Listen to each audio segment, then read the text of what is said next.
At that time Mahamati the Bodhisattva Mahasattva asked the Blessed One in verse and again made a request, saying, "Pray tell me, Blessed One, Tathagata, Arhat, fully enlightened one regarding the merit and vice of meat eating. Thereby I and other Bodhisattva Mahasattvas of the present and future may teach the Dharma to make those beings abandon their greed for meat, who, under the influence of the habit energy belonging to the carnivorous existence, strongly crave meat food. These meat eaters thus abandoning their desire for its taste will seek the Dharma for their food and enjoyment. And, regarding all beings with love as if they were an only child, will cherish great compassion towards them. Cherishing great compassion, they will discipline themselves at the stages of bodhisattvahood and will quickly be awakened in supreme enlightenment. Or staying a while at the stage of sravakahood and pratyekabuddhahood, they will finally reach the highest stage of tathagatahood. This chapter on meat eating is another later addition to the text, which was probably done earlier than the Ravana chapter.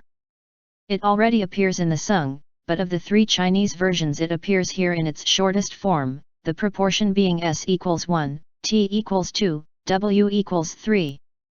It is quite likely that meat eating was practiced more or less among the earlier Buddhists, which was made a subject of severe criticism by their opponents. The Buddhists at the time of the Lankavatara did not like it, hence this addition in which an apologetic tone is noticeable. Blessed One. Even those philosophers who hold erroneous doctrines and are addicted to the views of the Lokayatas such as the dualism of being and non-being, nihilism, and eternalism, will prohibit meat eating and will themselves refrain from eating it. How much more, a world leader, he who promotes one taste for mercy and is the fully enlightened one. Why not prohibit in his teachings the eating of flesh not only by himself but by others? Indeed, let the Blessed One who at heart is filled with pity for the entire world, who regards all beings as his only child, and who possesses great compassion in compliance with his sympathetic feelings, teach us as to the merit and vice of meat eating, so that I and other Bodhisattva Mahasattvas may teach the Dharma," said the Blessed One. Then, Mahamati, listen well and reflect well within yourself. I will tell you. Certainly, Blessed One, said Mahamati the Bodhisattva Mahasattva and gave ear to the Blessed One. The Blessed One said this to him.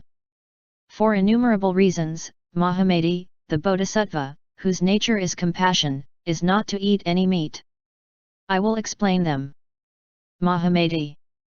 In this long course of transmigration here, there is not one living being that, having assumed the form of a living being, has not been your mother, or father, or brother, or sister, or son, or daughter, or the one or the other, in various degrees of kinship. And when acquiring another form of life may live as a beast, as a domestic animal, as a bird, or as a womb-born, or as something standing in some relationship to you. This being so, how can the Bodhisattva Mahasattva who desires to approach all living beings as if they were himself and to practice the Buddha truths, eat the flesh of any living being that is of the same nature as himself? Even Mahamati, the Rakshasa, listening to the Tathagata's discourse on the highest essence of the Dharma, attained the notion of protecting Buddhism, and, feeling pity, refrains from eating flesh. How much more those who love the Dharma? Thus, Mahamati, wherever there is the evolution of living beings, let people cherish the thought of kinship with them, and, thinking that all beings are to be loved as if they were an only child, let them refrain from eating meat.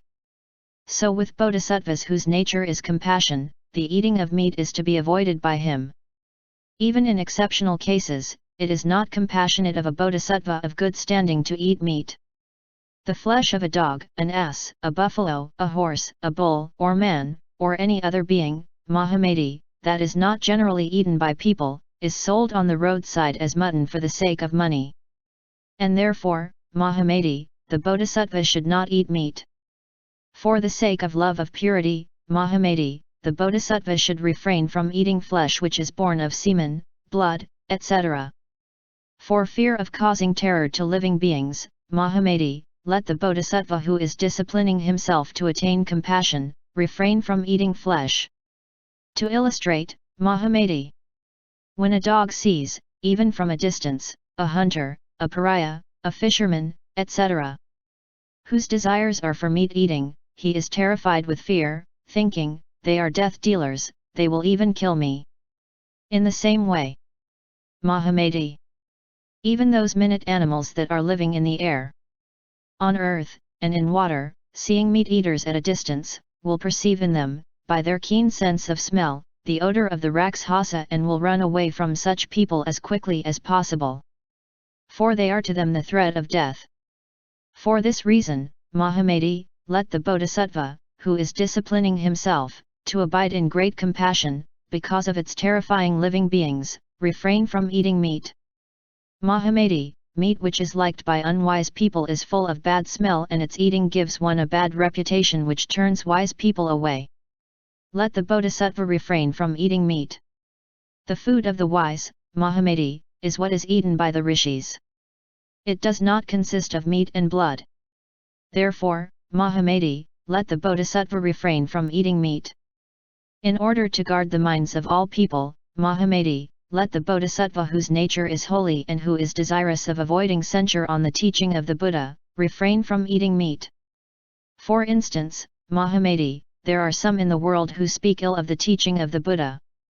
They would say, why are those who are living the life of a sramana or a Brahmin reject such food as was enjoyed by the ancient rishis?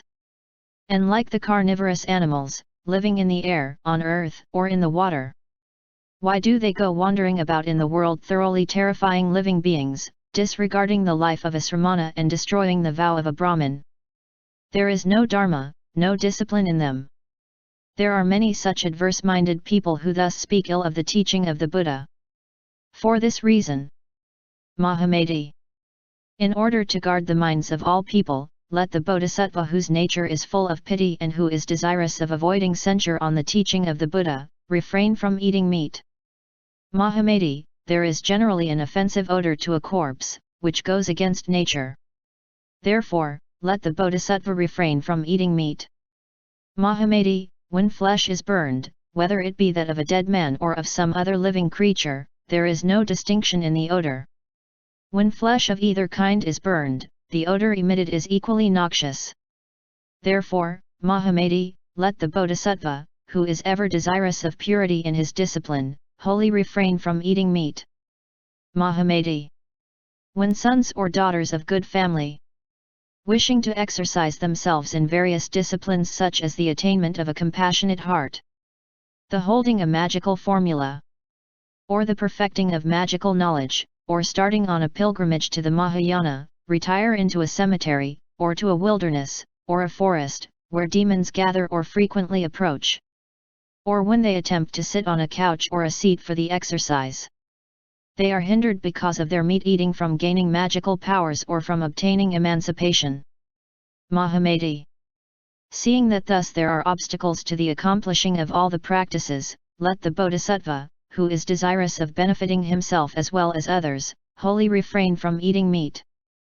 As even the sight of objective forms gives rise to the desire for tasting their delicious flavor, let the bodhisattva, whose nature is pity and who regards all beings as his only child, wholly refrain from eating meat.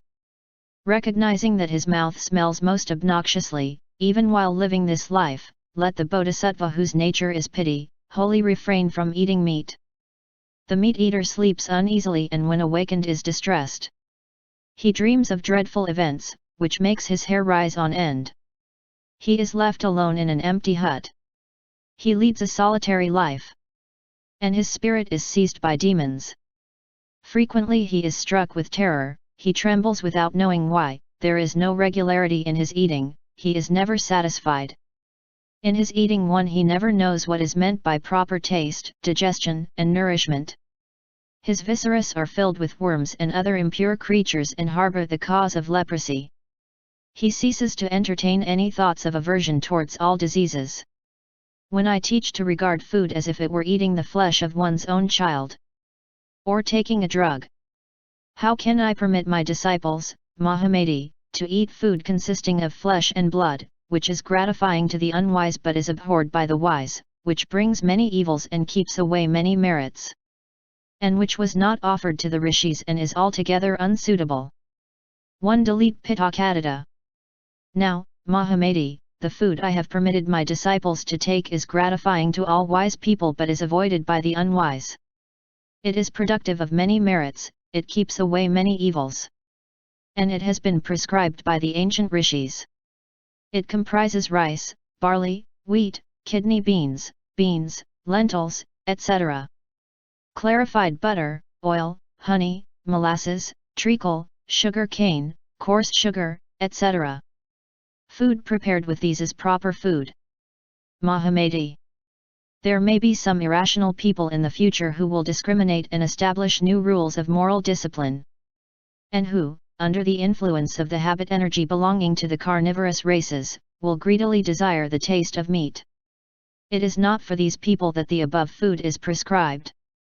Mahamati.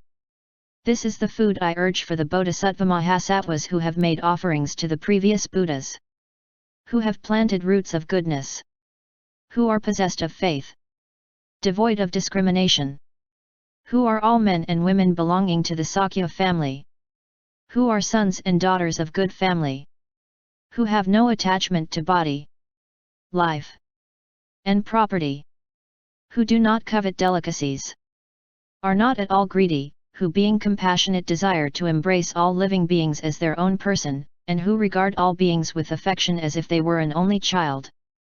Long ago in the past, Mahamati, there lived a king whose name was Simhasadasa. His excessive fondness for meat, his greed to be served with it, stimulated his taste for it to the highest degree so that he even ate human flesh. In consequence of this he was alienated from the society of his friends, counselors, kinsmen, relatives, not to speak of his townsmen and countrymen. In consequence he had to renounce his throne and dominion and to suffer great calamities because of his passion for meat. Mahamati, even Indra who obtained sovereignty over the gods had once to assume the form of a hawk owing to his habit energy of eating meat for food in a previous existence. He then chased Visvakarma appearing in the guise of a pigeon, who had thus to place himself on the scale. King Sivi feeling pity for the innocent pigeon had to sacrifice himself to the hawk and thus to suffer great pain. Even a god who became Indra the powerful, after going through many a birth, Mahamati, is liable to bring misfortune both upon himself and others. How much more those who are not Indra? Mahamati, there was another king one who was carried away by his horse into a forest.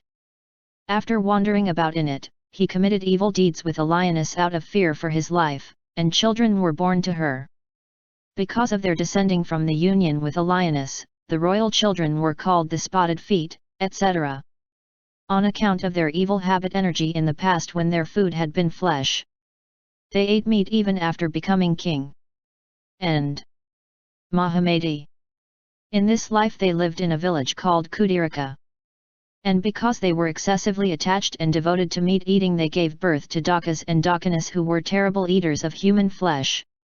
In the life of transmigration, Mahamati, such ones will fall into the wombs of such excessive flesh-devouring creatures as the lion, tiger, panther, wolf, hyena, wild cat, jackal, owl, etc. They will fall into the wombs of still more greedily flesh-devouring and still more terrible Rakshasas. Falling into such, it will be with difficulty that they can ever obtain a human womb. How much more difficult attaining nirvana? 1. The text has all this in the plural. Such as these, Mahamati, are the evils of meat eating. How much more numerous evil qualities that are born of the perverted minds of those devoted to meat eating. 1. And, Mahamati, the ignorant and simple-minded are not aware of all this and other evils and merits in connection with meat eating. I tell you, Mahamati, that seeing these evils and merits the Bodhisattva whose nature is pity should eat no meat. If, Mahamati, meat is not eaten by anybody for any reason, there will be no destroyer of life. Mahamati, in the majority of cases the slaughtering of innocent living beings is done for pride and very rarely for other causes. Though nothing special may be said of eating the flesh of living creatures such as animals and birds, alas, Mahamati, that one addicted to the love of meat taste should eat human flesh. Mahamati. In most cases nets and other devices are prepared in various places by people who have lost their sense on account of their appetite for meat taste. And thereby many innocent victims are destroyed for the sake of the price they bring in. Such as birds, Korabitrika, Kaivarta, etc. that are moving about in the air, on land, and in water. There are even some mahamati, who are like Rakshasas, hard-hearted and used to practicing cruelties, too, who, being so devoid of compassion, would now and then look at living beings as meant for food and destruction. No compassion is awakened in them. Both Tiang and Wei have here a sentence to the following effect. Those who do not eat meat acquire a large sum of merit. 2. According to Tiang, it is not true, mahamati, that meat is proper food and permissible for the sravaka when the victim was not killed by himself, when he did not order others to kill it, when it was not specially meant for him. Again, mahamati, there may be some unwitted people in the future time, who, beginning to lead the homeless life according to my teaching, are acknowledged as sons of the Sakya, and carry the Kashaya robe about them as a badge, but who are in thought evilly affected by erroneous reasonings. They may talk about various discriminations which they make in their moral discipline, being addicted to the view of a personal soul. Being under the influence of the thirst for meat taste, they will string together in various ways some sophistic arguments to defend meat eating. They think they are giving me an unprecedented calumny when they discriminate and talk about facts that are capable of various interpretations. Imagining that this fact allows this interpretation, they conclude that the Blessed One permits meat as proper food, and that it is mentioned among permitted foods and that probably the Tathagata himself partook of it. But, mahamati, nowhere in the Sutras is meat permitted as something enjoyable, nor it is referred to as proper among the foods prescribed for the Buddha's followers. If however, mahamati, I had the mind to permit meat eating, or if I said it was proper for the sravakas to eat meat, I would not have forbidden. I would not forbid meat eating for these yogins, the sons and daughters of good family, who, wishing to cherish the idea that all beings are to them like an only child, are possessed of compassion, practice contemplation, mortification, and are on their way to the Mahayana. And mahamati, the interdiction not to eat any kind of meat is here given to all sons and daughters of good family, whether they are cemetery-ascetics of forest-ascetics, or yogins who are practicing the exercises, if they wish the dharma and are on the way to the mastery of any vehicle, and being possessed of compassion, conceive the idea of regarding all beings as an only child, in order to accomplish the end of their discipline. In the canonical texts here and there the process of discipline is developed in orderly sequence like a ladder going up step by step, and one joined to another in a regular and methodical manner. After explaining each point, meat obtained in these specific circumstances is not interdicted. Point 1 further, a tenfold prohibition is given as regards the flesh of animals found dead by themselves. But in the present sutra all meat eating in any form, in any manner, and in any place, is unconditionally and once for all, prohibited for all. Thus, mahamati, meat eating I have not permitted to anyone, I do not permit, I will not permit. Meat eating, I tell you, mahamati, is not proper for homeless monks. There may be some, mahamati, who would say that meat was eaten by the Tathagata thinking this would calumniate him. Such unwitted people as these, mahamati, will follow the evil course of their own karma hindrance, and will fall into such regions where long nights are passed without profit and without happiness. Mahamati, the noble sravakas do not eat the food taken properly by ordinary men, how much less the food of flesh and blood, which is altogether improper. Mahamati, the food for my sravakas, pratyekabuddhas, and bodhisattvas is the dharma and not flesh to food. How much more the Tathagata? The Tathagata is the Dharmakaya, Mahamati. He abides in the Dharma as food. His is not a body feeding on flesh. He does not abide in any flesh food. He has ejected the habit energy of thirst and desire which sustain all existence.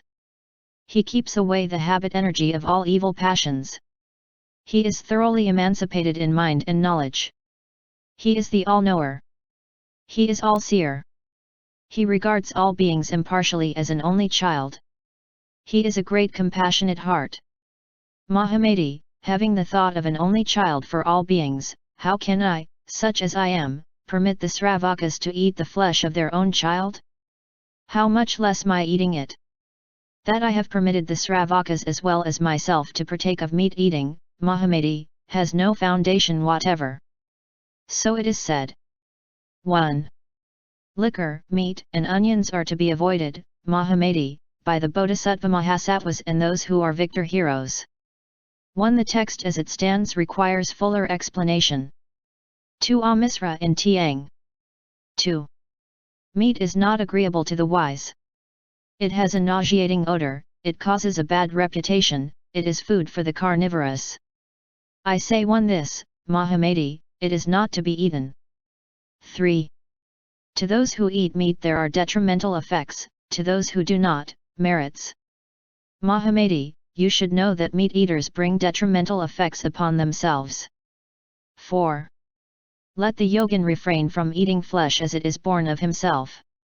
As the eating involves transgression, as flesh is produced of semen and blood, and as the killing of animals causes terror to living beings. 5. Let the yogin always refrain from meat, onions, various kinds of liquor, allium, and garlic. 6. Do not anoint the body with sesamum oil. Do not sleep on a bed, perforated with spikes. For the living beings who find their shelter in the cavities and in places where there are no cavities may be terribly frightened. 2. 7. From eating meat arrogance is born, from arrogance erroneous imaginations issue, and from imagination is born greed. And for this reason refrain from eating meat. 8. From imagination, greed is born, and by greed the mind is stupefied. There is attachment to stupefaction, and there is no emancipation from birth and death. 9. For profit sentient beings are destroyed, for flesh money is paid out, they are both evildoers and the deed matures in the hells called Rorava, etc. 10. One who eats flesh, trespassing against the words of the Muni, is evil-minded. He is pointed out in the teachings of the Sakya as the destroyer of the welfare of the two worlds. 11. Those evildoers go to the most horrifying hell. Meat-eaters are matured in the terrific hells such as Rorava, etc. 12. There is no meat to be regarded as pure in 3 ways. Not premeditated, not asked for, and not impelled. Therefore, refrain from eating meat. 1. Brumi, instead of brui as in the test. 2. Unintelligible as far as the translator can see. 13. Let not the yogin eat meat, it is forbidden by myself as well as by the Buddhas. Those sentient beings who feed on one another will be reborn among the carnivorous animals. 14. The meat-eater is ill-smelling, contemptuous, and born deprived of intelligence. He will be born again and again among the families of the Kandala, the Pukesa, and the Damba. 15. From the womb of Dakini he will be born in the meat-eater's family, and then into the womb of a Rakshasi and a cat. He belongs to the lowest class of men. 16. Meat-eating is rejected by me in such sutras as the Hastakakshya, the Mahamegha, the Nirvana, the Anglamalika, and the Lankavatara. 17. Meat-eating is condemned by the Buddhas, Bodhisattvas, and Sravakas. If one devours meat out of shamelessness he will always be devoid of sense. 18. One who avoids meat, etc., will be born, because of this fact, in the family of the Brahmins or of the yogins, endowed with knowledge and wealth. 19. Let one avoid all meat-eating whatever they may say about witnessing, hearing, and suspecting. These theorizers born in a carnivorous family understand this not. 20. As greed is the hindrance to emancipation, so are meat-eating, liquor, etc. hindrances. 21. There may be in time to come people who make foolish remarks about meat-eating, saying, meat is proper to eat, unobjectionable, and permitted by the Buddha. 22. Meat-eating is a medicine. Again, it is like a child's flesh.